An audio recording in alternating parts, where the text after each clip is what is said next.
All right, guys, welcome to the very first episode of Analyzing eBay Advice. I just want to preface this real quick that we are critiquing the advice, not the advisor. So this is not about cutting anyone down in particular, okay? I believe that good ideas should be spread, and hopefully you guys will learn a lot from my thoughts on this video. So today, the video that we're going to be doing comes from Rally Roots. Rally Roots, you guys probably already know him. He has a very big channel, a very prominent guy in the eBay reselling community. And we're just going to jump right into what he has to say.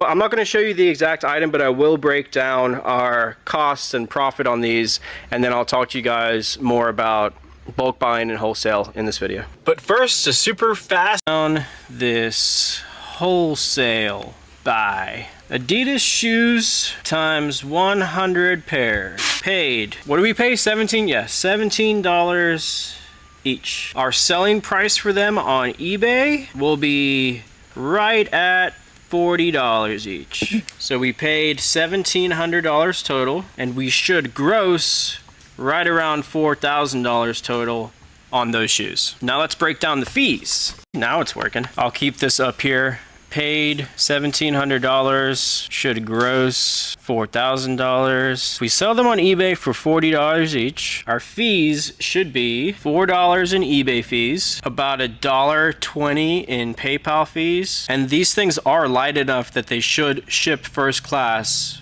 for around $4. So before our cost of goods, our gross profit on them should be $30.80. Minus the cost of goods at $17 each, we should net $13.80. Okay, I just wanted to pause it here real quick.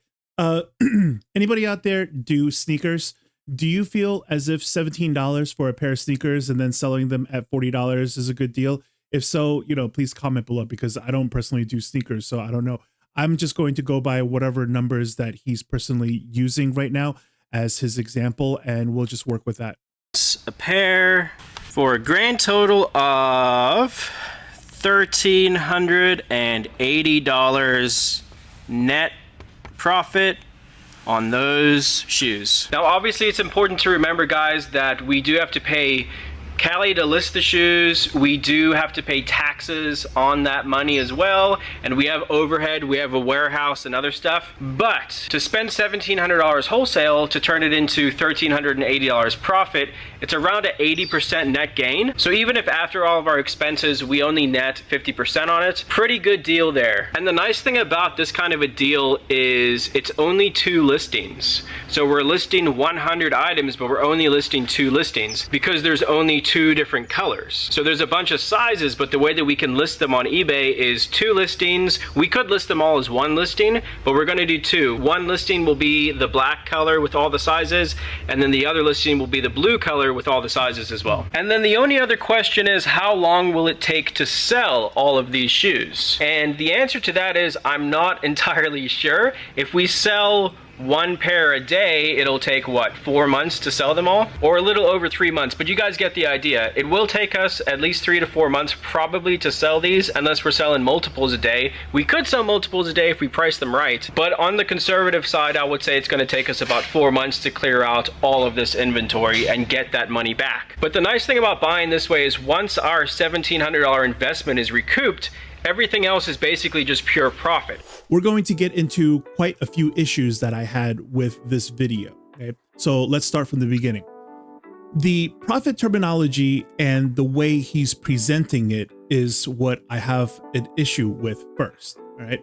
And when he says the $1,700 and then the $1,380 as net profit on those shoes. And then he talks about how there's more expenses after that. So even if after all of our expenses, we only net 50% on it, pretty good deal there. But see, net profit means after all your expenses. So that's kind of inaccurate. So I don't mean to nitpick on that, but it's kind of important that we don't speak that way because we're trying to, teach something here, right? So the first thing is that he says that this is 80% gain. It's around an 80% net gain. And the way that's presented is kind of misleading because 80% gain sounds pretty good, doesn't it? Because it's a lot like muscle mass, right? 20%, 30% muscle gain sounds pretty good.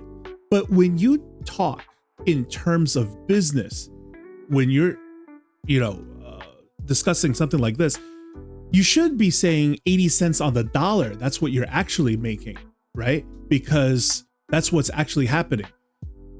You threw down 1,700 and you got back 1,380. That would be 80 cents on the dollar.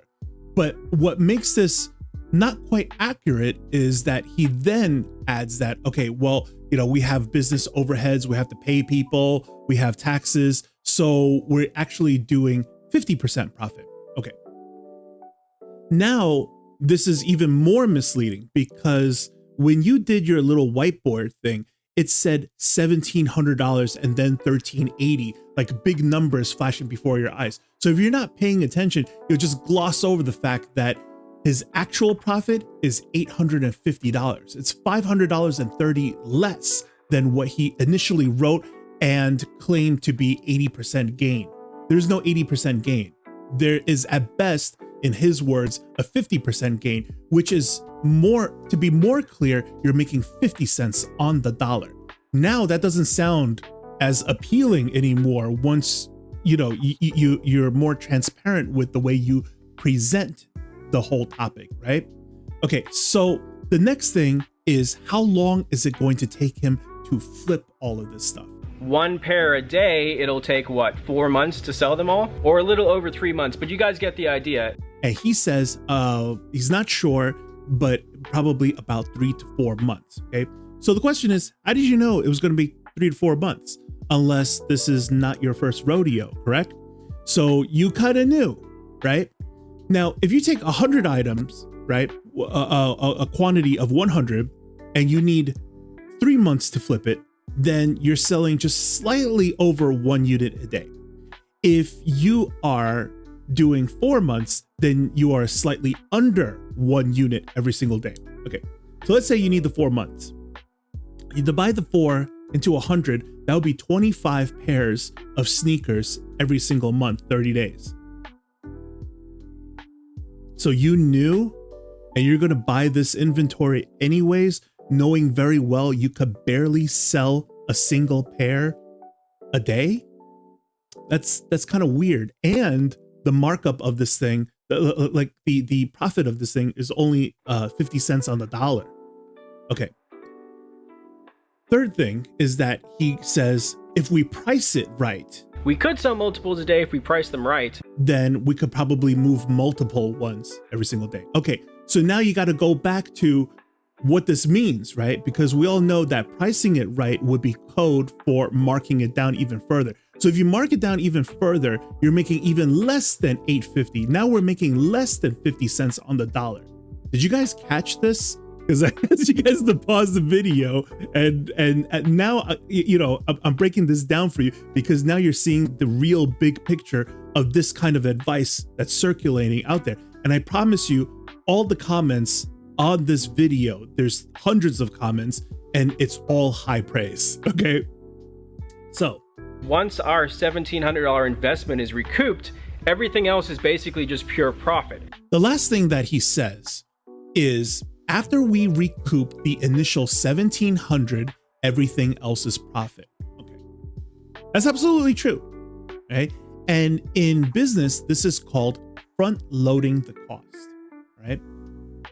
Except you're using it in a really, really bad spot, okay? Because you don't front load costs on margins this bad, okay? Here's how you use front loading costs. I'll give you an excellent example. Let's say you're considering doing a certain item and you're like, should I do it? Should I not do it? I'm not sure. Now, this item, you know that there's a chance to get really, really high margins, like right in the beginning. Okay. So let's say we're going to sell this item for 4 times the amount. Okay, it's a 4x markup on this. So what does that mean? It means that if you bought 800 units of this, you could sell the first 200 units, and then the last 600 units is all paid for. It's all gravy. It's all profit to you. Now, when do you use something like this? I'll give you an example. So I used to be a reviewer of vape items and stuff. So I understand the vape market very well as well. Okay. And at that time, it was super, super competitive. Okay. And new items come out every 30 days, right? So the problem with this is that once your item comes out, it's hot and you have to ride the wave very, very quickly, because the next item that comes out now, this is, yesterday's news, right? So now you'll think to yourself, man, should I buy this batch of 800 units? Here's what could happen. If I sell the first 200 very, very quickly, the next 600, I don't care how many I sell, I make bank no matter what. So if I sell 100 units, 200 units, 300 units, and I'm still stuck with the other 300 to 400 units or whatever, it is what it is. I don't really care. And I could significantly mark those down and I'm still profiting because everything is pure profit, right?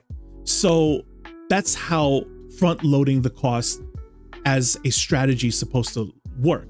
But the way that he's talking about it is not so much of a strategy anymore, as opposed to just a perspective now. Yes, absolutely true, right? If he goes ahead and sells a portion of the sneakers, specifically, he bought 100 sneakers. So if he sells 50 sneakers, the other 50 are going to be free, but it takes him 4 months to do it. So you're talking about that smooth sailing period after you sold the first 50 pairs of sneakers, that you're all just pure profit right now. Okay. And now you're making money, right? But what about the first 2 months, the first half where you're starving and you're not making any money? That's the problem on this thing, right? It's not like the example that I gave that, like, okay, if we could quickly, just blow through the first 200 units at a high price, then everything else will be paid for. That there's a certain strategy to that. But when your markup is only, the profit is only going to be 50%, you're only making 50 cents on the dollar for this particular item, and you decide to throw down $1,700 so that it will be stuck for at least 90 days. I don't know. I can't give that a thumbs up and say that was sound advice. Okay. So that is the video, guys. Hope y'all learned something and picked up something from this series. I plan to do a lot more of these types of videos. We're going to, go through more and more. And if you'd like, please send me a link to any other videos that you'd like to see me cover. And I will see you all in the next one. Take care, everyone.